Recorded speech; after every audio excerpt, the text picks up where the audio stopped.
is Andrew Dillon, Vice President of the Association for Trauma Outreach and Prevention, Meaningful Worlds. We're really delighted to be here with some esteemed speakers and at the 67th Commission on the Status of Women. Today, we're going to be talking about the topic of nurturing emotional intelligence in psychoeducation and the mindful use of technology. To start, I'm going to introduce ATOP Meaningful World's founder and president, Dr. Ani Kalajian.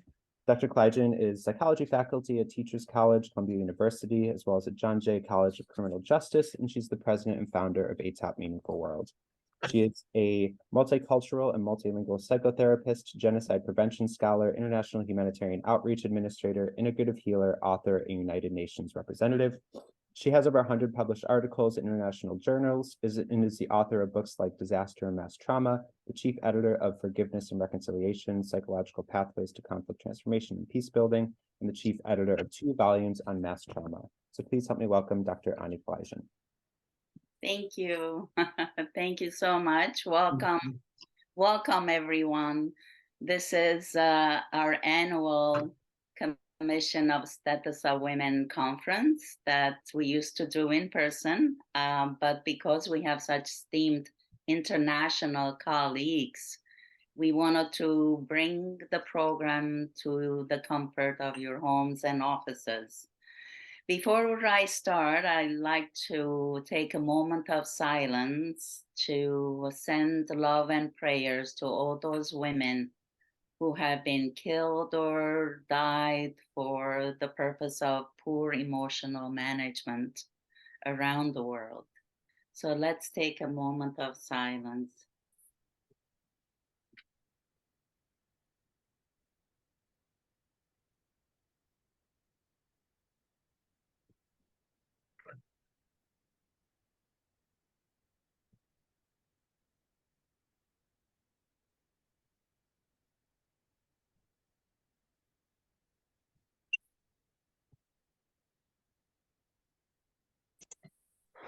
I'd like to share a poem I wrote about Mother Earth, and I see a lot of similarities between the difficulties, challenges that Mother Earth and women around the world face. It's called Gratitude to Mother Earth. I'm grateful for all that you do to nurture, love, and protect us. Thank you for being consistently supportive, compassionate, and present. When I'm feeling tired and weary, you energize me with brother sun, empowering me within and energizing my body, mind, and soul. When I'm feeling sad and abandoned, you guide me to an almond tree. The trunk empowers me and supports my back, while the branches give me shade and comfort. When I'm feeling used and abused, I submerge myself in the bosom of your sea. Just like a womb, not only do you wash my miseries away, but also nurture, feed, and caress me to wholeness. When I'm feeling hopeless and disenchanted, you lead me to a beautiful sunrise. Watching the sun come up fills me with hope, perseverance, and faith, and lets me know that all is okay. When I feel I'm in darkness or lost, you illuminate with ever-present sister moon, guiding my way through the darkness and unknown until I reconnect with my inner compass. When I'm in fear and wanting to run away, you send a cloud formation, reminding me that just like the clouds, my emotions are always in motion. If only I could detach and set them free. Thank you, Mother Earth.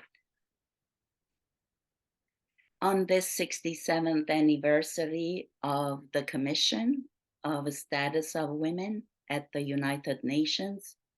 Just like you, we all possess the power and choice to be, to care, and to watch our emotions with detachment and love. You show me how to become whole by being, and not, as Descartes once said, by thinking. I am because I am a human being, not a human doing. I don't identify with my thoughts, nor do I identify with my emotions. I am because I love unconditionally, and I create joy and peace within me first, as well as all around me. Thank you so much. So next I'm going to start, and I'm going to introduce our first speaker, Professor Khawla Abu Baker.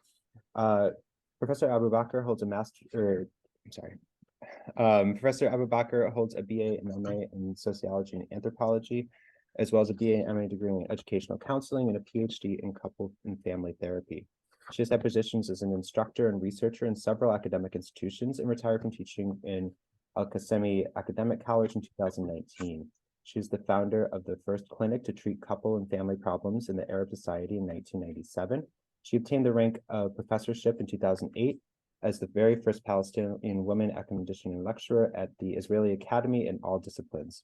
She is the founder of the Association of Al-Qaed's Women Organization in 1975, the founder of the Society for the Palestinian Couple and Family Therapists in Israel, and was appointed as its first president in 2017. She received the award of the American Family Therapy Academy under the category of Innovation in the Field of Culturally Sensitive Therapy. Professor Abu Baker has published several professional and research books and studies and articles in peer-reviewed academic journals in English, Arabic, and Hebrew. The latest book in Arabic came out 2 weeks ago, titled Guide for Psychological Therapy for Adults and Children, Steps and Tools. So please join me in welcoming Professor Abu Baker.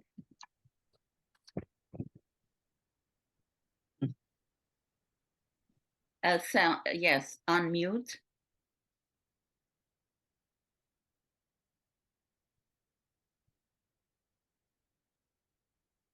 Thank you. The title of my presentation will be The Intersectional Contributions That Format Gender Inequality in Palestinian Society in Israel. I'll be talking about the contribution of the state versus the contribution of the Palestinian society in controlling the injustice in a gender situation among Palestinian society. I'll try to shed light on the issues of lack of gender equality in Palestinian society in Israel.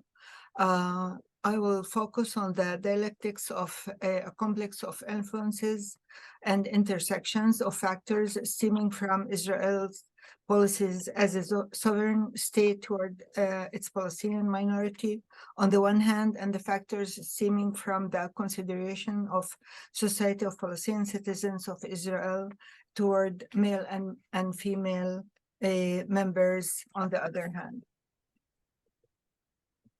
I'll have few arguments. Usually sociological books relate to Palestinian society as traditional society, but actually in daily life, I think that the society is characterized by both traditionalism and modernity, conservatism and change, that experience simultaneously integrated within its daily life, that processes coexist in harmony, and usually society can pick and choose when to be traditional and when to be modern. To understand these dynamics, one has to learn the mutual influences between the official institutions of the State of Israel and the social institutions of the Palestinian society. State institutions act together with internal factors of the Palestinian society to represent represented by patriarchal figures in Palestinian society to exert different forms of systemic and institutionalized oppression, both overt and covert, on individuals and groups in Palestinian society, mainly against women.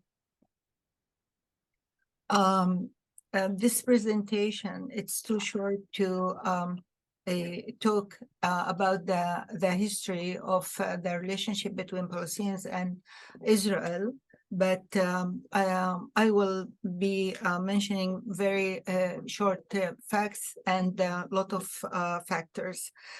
Since the establishment of the State of Israel in 1948, Palestinians became from an independent society to a minority. Just 15% of the society stayed within the borders of Israel, with a lot of traumas, family traumas, political, economic traumas. Several major influences took place simultaneously that include the establishment of a new Jewish institutions that forced laws and culture on the Palestinian society. Palestinians were exposed to institutions and lifestyles that are modern, Western, and not traditional. It did not constitute a natural continuation of the experience of the society traditional way of life. Palestinian society inside Israel continued to be influenced simultaneously by Israel and by the Palestinians and Arab and Islamic world outside the borders of Israel. As a result of the confiscation of land and the displacement of the cultural, political, and economic elites in 1948, the poor Palestinians who remained within the borders of Israel needed about 20 years to rebuild the first elite of Palestinian academics, most of whom were men, because poor families could offer one of the family to continue their academic education, and they choose mainly boys or young men and not women. Only at the beginning of the 20th century, about 50 years later, did the number of male academics equal that of women by the end of the 20th century. However, in an in-depth analysis, one finds that the faculties and majors chosen by women in the academia were less academic and economic value in the labor market than those that was chosen by men, due to the continuation of adaptation of multiple tasks for women. Because women, 50 years after the establishment of the State of Israel, that, as I said, recognized as Western society, Arab women continued being responsible for raising children, managing the household, responsible for family and social relations, hand by hand with going outside and working in paid jobs. Despite the recent statistical equality in the percentage of higher education, the cultural behavior of Arab men maintained the traditional distribution of gender roles. I'll be talking a little bit about the political leadership among Palestinians in Israel. Since the establishment of the State of Israel, only one Arab woman had been appointed as a head of the local council, and it happened just when the president died during his presidency, and she, by chance, she was the vice president. In 1991, one of the Zionist Jewish parties chose an Arab woman to be the first to enter the Israeli parliament on its list. Until that time, the Arab parties in the Israeli parliament did not care about having women on their list, considering that the national conflict between Palestinians and the state of Israel is more important than discussing social gender issues. After this, the Arab parties were interested in appointing women to the first nomination list, but there is no Arab party so far headed by a Palestinian woman until now. And I'm talking about 75 years that the state of Israel is having a parliament. I'll be talking about Palestinian NGOs. Palestinian non-governmental organizations spread in Israel in the early 1980s. It had a very, very important role among the society, the Palestinian society. It provided numerous and important services that the state of Israel did not offer to the society. Among them are early childhood services, education for illiterate Palestinian women, vocational rehabilitation, and vocational guidance for women and young people, preventing violence and support families and girls in distress. Mainly international funds from outside Israel have supported these institutions. Men try to control the institutions so they can have some jobs until the funds began to condition their support by appointing women as employees and administrators of the institutions. Gradually, most of these institutions were transferred to women's management. So some of these institutions identified themselves as feminist and others as women organizations.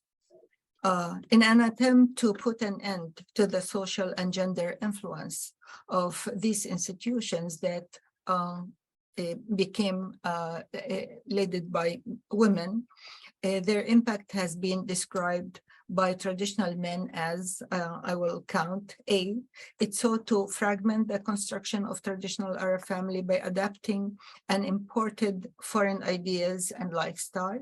B, it seeks to subvert the acceptance traditional relations between men and women. And C, they are a colonial arms of Western intellectuals and cultural colonialism, and therefore they must be fought and their influence should be limited. These accusations seriously harmed the demands of Palestinian women for complete equity and equality, resembling the definitions of the classical feminist movement. The direct accusation quoted feminism with colonialism. Palestinian women leaders, proud of their feminist heritage in the field, became targets of social and political attacks. I'll be talking a little bit about education, labor, and gender. Among the discriminatory acts, State of Israel did not provide transportation within and between Arab villages, which made it difficult for men to be mobile. Poor families did not allow themselves to own private cars for the needs of all members. So if they have the ability to have one car, that car was owned by the men and for the needs of the men who worked outside their villages. The state did not provide Arab villages and towns with industrial zones. So rather, these were located in remote areas, mostly in Jewish cities and locations. Poor Arab families, they permit their daughters to pursue higher education under the condition that this education will guarantee women to have jobs, but not just to be educated. So in addition to what I listed, the lack of state public childcare centers caused poor women not being able to send their children to private childcare centers. They did not allow themselves to do that. And that continued until 2020, when the state changed the laws, and now there is a supported, financially supported childcare from 3 months to 3 years. Some fathers, I listed what the state did, and it influenced the daily life of families and women among them. In addition, I will add what men in Palestinian family did. Some fathers, after their daughters pursue education and have a job, the fathers control their daughter's salary for several years, with the aim of converting the expenses they had paid for the daughter's higher education and as an aid for the education of the rest of their sons and daughters. So if they paid 3 or 4 years, they will have the salary of the woman for 3 or 4 years. This situation kept Palestinian women in state of lack academic intellectual independence, as they did not fully choose professions that are appropriate to their ambitions, and in state of financial dependency, whether in relation to the father or the future husband. So if they have education, they are not intellectual, and if they have jobs, they are not independent financially. I'll be talking a little bit about the sense of welfare, with the aim of preventing celibacy of academic women.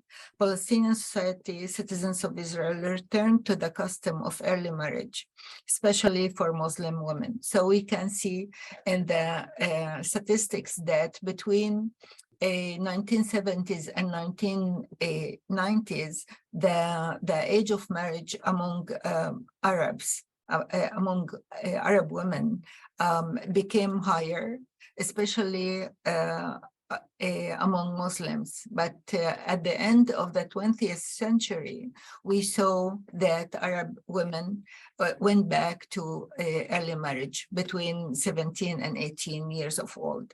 Within the first 5 years. Excuse me, because of time, is it possible you can conclude and maybe we can continue in Q&A? Yeah, so this is going to be the last one. Okay. Thanks. Within the first 5 years after finishing high school, 45% of young Palestinian women in their early 20s are already married. By the age of 24, 45% of them are already married, responsible of household. They are full-time students, have 2 or 3 pregnancies and children, and start part-time or full-time job. In practice, young Palestinian women compress all the most important developmental stages of their lives into these 5 years. The emotional and physical burdens that they endure led to rapid burnout and chronic exhaustion, so that they suffice with the completion of tasks required to each role, forfeiting ambition and any sense of self-realization.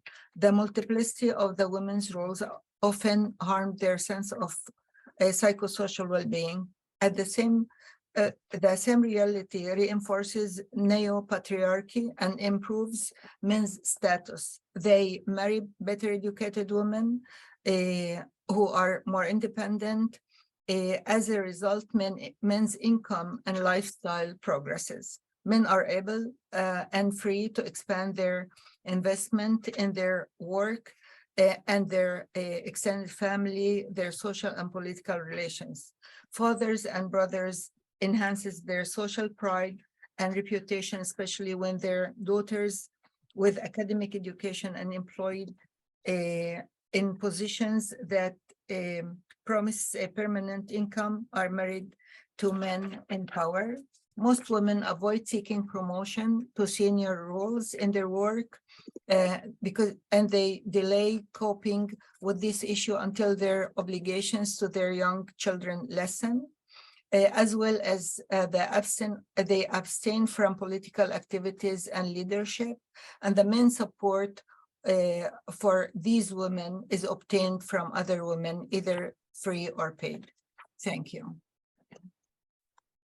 Thank you so much. And it's been a pleasure to hear you again. I remember we were in your house discussing some of these issues when we were there on a humanitarian mission. And there's so much to talk about. We can have a whole day talking about this, how the conflict, Israeli and Palestinian conflict, has triggered down the impact, and women suffer the most in that conflict. Thank you. You're welcome. Thank you very much, Professor Abu Baker. That was very interesting. I'm excited to talk more about it in the Q&A. So next, I'm going to introduce our next speaker, Professor Francis Boulon. Professor Boulon has a MA in psychology from the University of Puerto Rico, a PhD in school psychology from Temple University in Philadelphia. She's the adjunct faculty at UPR, Ana G. Méndez University, Albizu University, and Interamerican University of Puerto Rico. She's the past president of the Asociación de Psicología de Puerto Rico, the Puerto Rico Board of Psychologist Examiners, and presides over the Puerto Rico Delta Kappa Gamma International Society of Educators. So please join me in welcoming Professor Boulon. And I'm going to pull up the slideshow now. Good day to all of you. I realize some of us are in the morning hours and others are not. I am very happy to share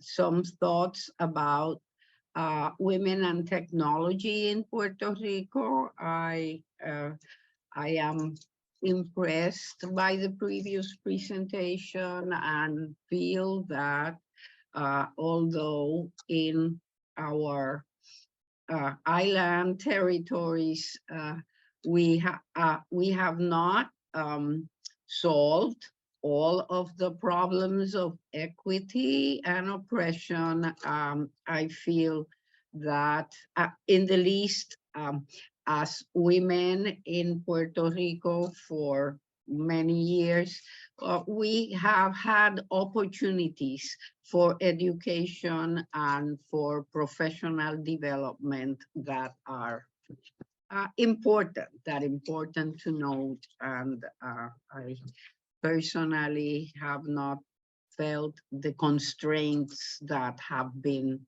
described for women in other countries. But of course, we need to share our experiences so that all of us around the world can benefit from our lessons learned and how we achieve empowerment for women. I would like to add to the presentation of that was just mentioned that I also of myself that I also coordinate the Committee of International Relations of the Puerto Rico Psychological Association, along with my colleague Maria Socorro Muñoz. So we are constantly reaching out to colleagues in psychology in different countries so that we might share experiences. And that is the significance of the background in back of me, which has the symbol of the Psychological Association, as well as all the areas of the world in which we aspire to have connections. Okay, can we move on?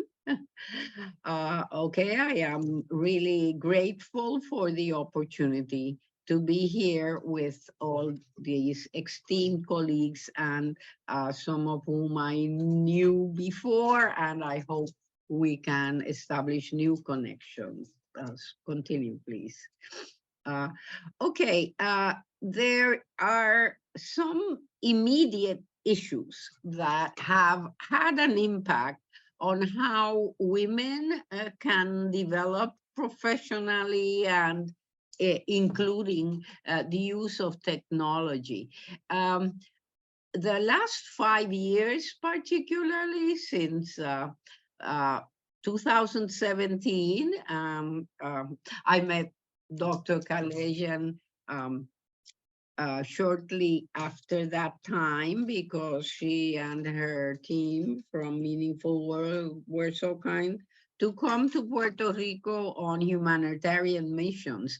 And what happened there was particularly devastating because we had two hurricanes that came to destroy lives and property in a very a short sequence. The worst of the hurricanes was Hurricane Maria, who had Category 5 winds, and unlike previous experiences with hurricanes, in which we had a part of the territory affected, but we could support each other because others were not hit as strongly by winds and rain. Hurricane Maria devastated all of Puerto Rico. We had to get help from outside because all of our electrical system was affected, communications were down, and lives and property were extremely affected in all parts of Puerto Rico. But as we were doing a very valiant effort to recover from that, what happened? Then we started experiencing earthquakes from the end of 2019 and the beginning of 2020. So we were not done repairing some of the structures affected by the hurricanes, and now we had new buildings and schools, which are important in my career as a school psychologist, and that were destroyed by earthquakes. But this time, although we felt the impact of the earthquakes in all of Puerto Rico, that we had a particular area, the southwest area, that was hit hardest. But so those of us in the northern and eastern parts of the territory could reach out and support without having had so much damage. But you can imagine it's trauma upon trauma, and you know, when we're doing recovery efforts, it can be very difficult to face that. So that was not all over, and then we had the pandemic, but that we shared with all of you all over the world. Finally, more recently in 2022, we were hit by a relatively small hurricane, Hurricane Fiona, but it had a very important impact on winds and rain, more rain than winds. So some of our communities were affected again. We are affected by poverty, in which women caretakers are a very large part of that community, and some of the other events that have taken place in Puerto Rico have to do with inefficiency of public services, so that it makes it more difficult to recover from from all these events. And going back to the theme of technology, one of the very important drawbacks that we've had with these events is the impact on internet connectivity, particularly in rural areas. And when we were so dependent on technology to recover, to have children go back to school, to have people work remotely, the fact that the electrical infrastructure was weak did not help us much. But our communities are quite resilient, so we are we have been dealing with that. Continue, please. I have this illustration here of a storm, and it has significance. It is a very famous artwork that shows an example of how, since our indigenous people, we are affected by storms, but we face them creatively with art and music. Now, let's continuing to what we have been doing. In psychology, we have been very active as caretakers and helpers to really to restore ourselves from the effects of trauma. And I am showing now a fellow psychologist, Dr. Rosario, who has tackled recently the issues of women and work. And okay, so continuing, we have also been enhancing technology and supporting communities by making public officials aware that internet connectivity is an essential resource. So we have been promoting these ideas from different platforms, such as the Puerto Rico Psychological Association, the Puerto Rico School Psychology Association, and many community groups led by women who have been very active and resourceful in letting communities know that we need to have more opportunities for participation in decisions that affect all of our communities and that make communications with technology essential for the betterment of all our communities, but particularly women and the children that most women take care of. So I could say a lot more about what we are doing, but mindful of the time, I will wait until our question and answer period. Well, thank you so much. And we were right after Hurricane Maria in Puerto Rico. It was devastating. I remember those scenes, all the palm trees, everything was black. I don't know what, like they were burned after the hurricane destroyed. And we did a lot of essential effort to rebuild by planting palm trees, and we did that, and we're continuing. We have on our website, if you're interested to plant a tree, you can make a difference. Yes, every one of us can. Thank you so much for that presentation.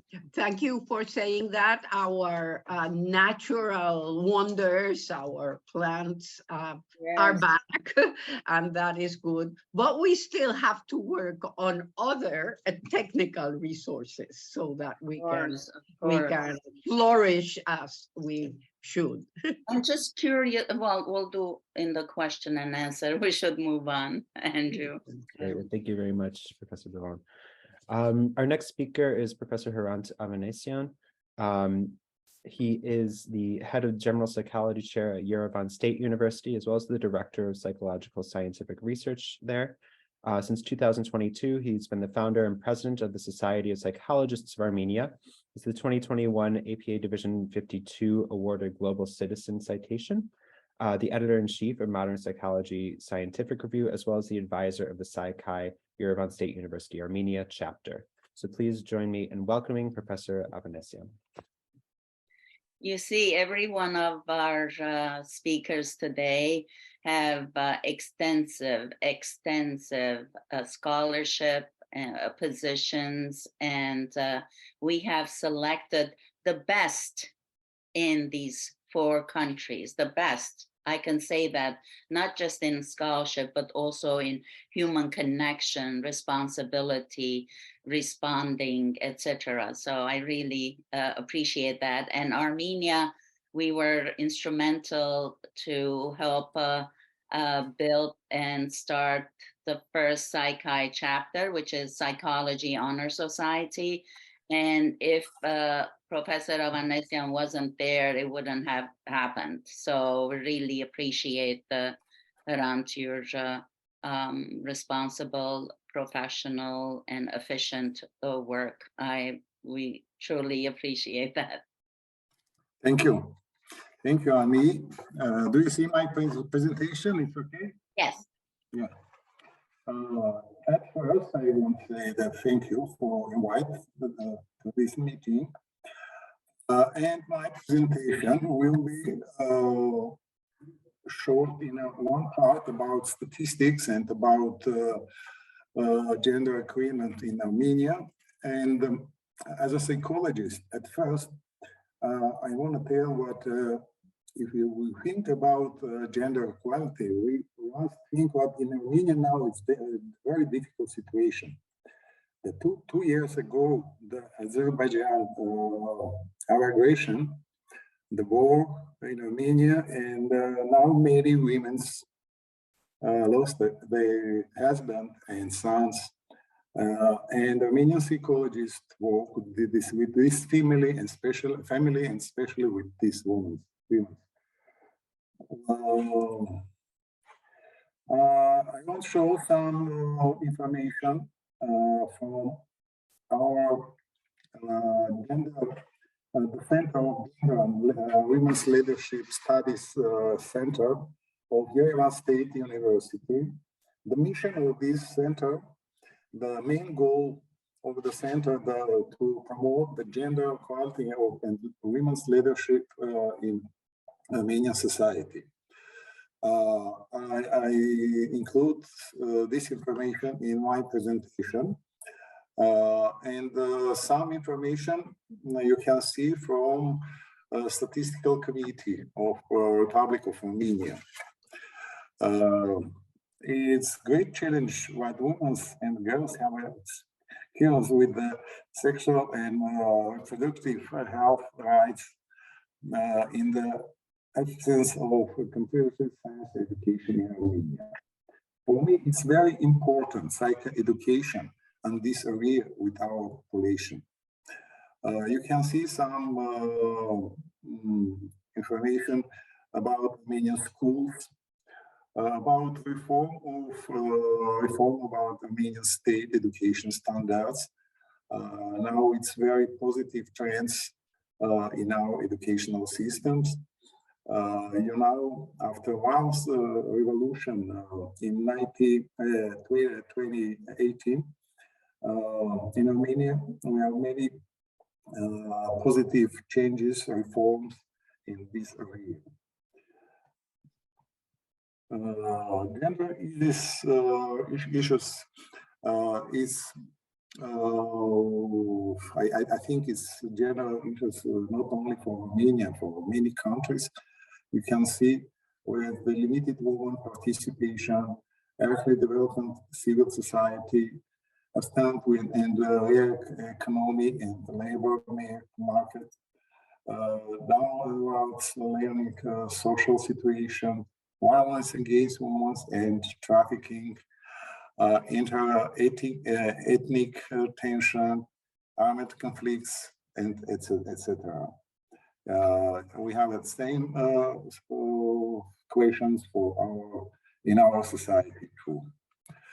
The following points outline of national, you can see the many investigations we have with United Nations and Euro Office on Armenia, where they give information about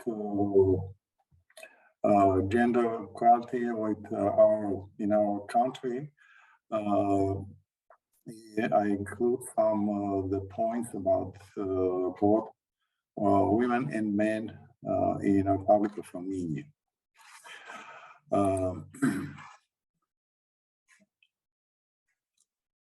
There are reality more experienced poor women than men in Armenia.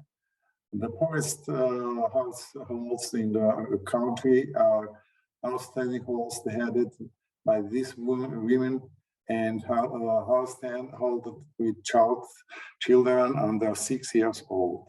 There are more women-headed households among extremely poor households than households handled by men. And in general, difference exists, and in the children problem, are there the most girls among the extremely poor child than the boys. You see the percent what I show in these slides. The gender profile by the Statistical Committee of Armenia, in Armenia, you can see on these slides. We have a participation, the women's in political parties. We have a participant in many high position, but only one minister in Armenia, Minister of Health. We have many women in our National Assembly too. Here you can see some percents. The women's, the major reason of the women absence from the labor markets in their environmental obtaining household activities. You see on these slides this situation in our country. For me, it's very important if we must think about psychoeducation of our population on this in this area. And at this slide, I show the criminal code on the Republic of Armenia, femicides, and you see what in our code does not contain special provision distinguishing femicides from the other types of killing. Therefore, a criminal cause does not domestic violence. Armenian courts do not consider agreemental criminalistical in terms of the absurdity, the library, and punishment in cases of femicide.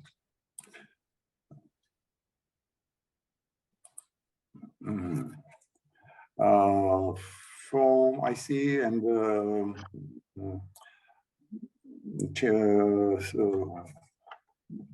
shows here there are some recommendations from the Center of Gender Investigation in Armenia from Yerevan State University and from some international organization who have research and monitoring of in Armenia this and recommendation on gender mainstreaming in education, sciences, technology, engineering, mathematics, and information and communication technology education.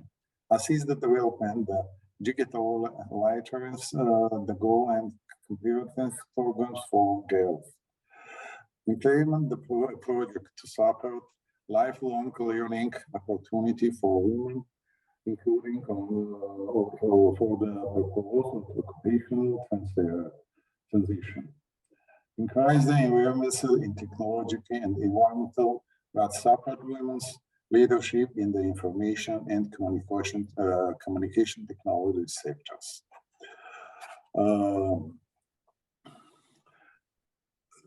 This recommendation, I think, is very important for Armenian women and for gender equality of our society. This recommendation I chose from the county gender profile in Armenia for gender equality reform for 2021 in this year, and you know, some points now is changing for us because the aggression from the countries of Azerbaijan to Armenia is continue and now blocks the one way from Armenia to Nagorno-Karabakh. And you know, it's other difficult situation for family and especially for women from this region. It's all for my presentation. Thank you for attention. Thank you so much, Hrant. Yes, your microphone was in and out, but the slides were very clear. It's very interesting, the parallel from what Professor Khawla in Israel reported in terms of the impact of politics and how that trickles down, and the most that suffer are women and the mothers and the girls who are not going to school because of the situation, and the blockade now has impacted 120,000 people, and the mainstream media knows nothing about it.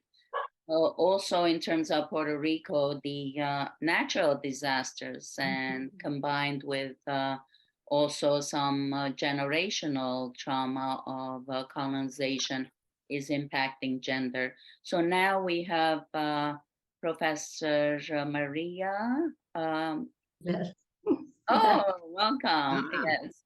Andrew, you have, would you like to introduce? Absolutely. So Professor Maria Del Pilar Grazioso has a degree in psychology from Universidad de Valle de Guatemala, an MA in developmental and educational psychology from University of Houston, and a doctoral degree from Universidad San Luis in Argentina, and specialty in integrative psychology from Fundación Aiguel, Argentina. She's currently involved in academic research, supervision, clinical and community interventions, as well as in leadership positions in professional and academic institutions. So please join me in welcoming Professor Del Pilar Grazioso. Thank you. Thank you. And I understand I have 10 minutes, right? So thank you, everyone. And I just want to, a parenthesis, a little anecdote.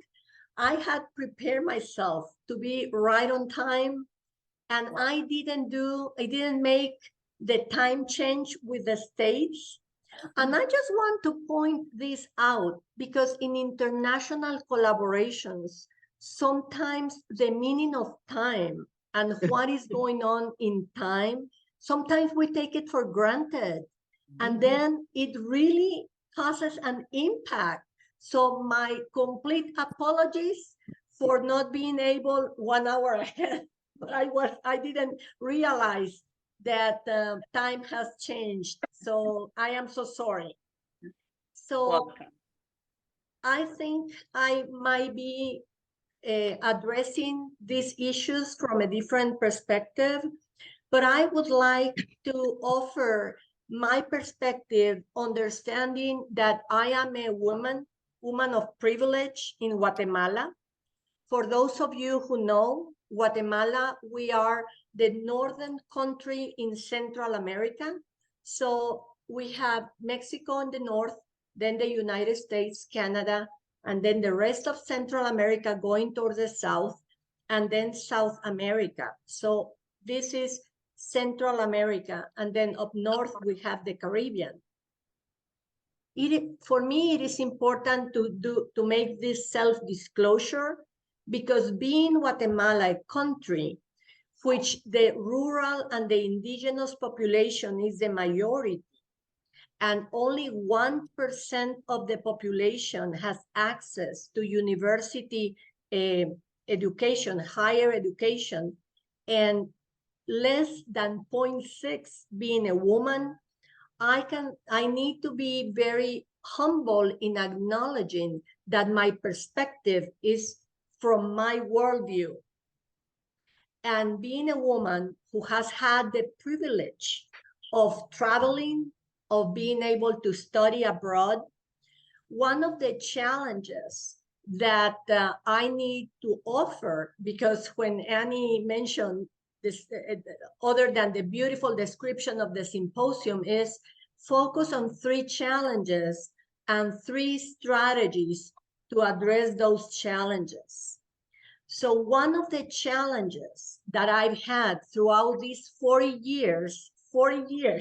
decades of being a psychologist is learning to understand, not only from the cognitive perspective, but also from the emotional perspective that can guide my actions and my decisions, was to fully understand from a multicultural perspective what it means to have multiple realities. Otherwise, I just felt that I was not able to address the needs of those that were in need. I have been committed to working with underserved populations in Guatemala, and that required, as one of the major competencies, fostering my training, my understanding, my continuum education, many hours of psychotherapy, and many hours of updating my identity, so that I could really come to terms in establishing close relationships that were meaningful, not only for me offering services, but also for those that I wanted to help. Otherwise, I just felt that the other challenge was how to really deconstruct a colonializing pattern of developing the interventions.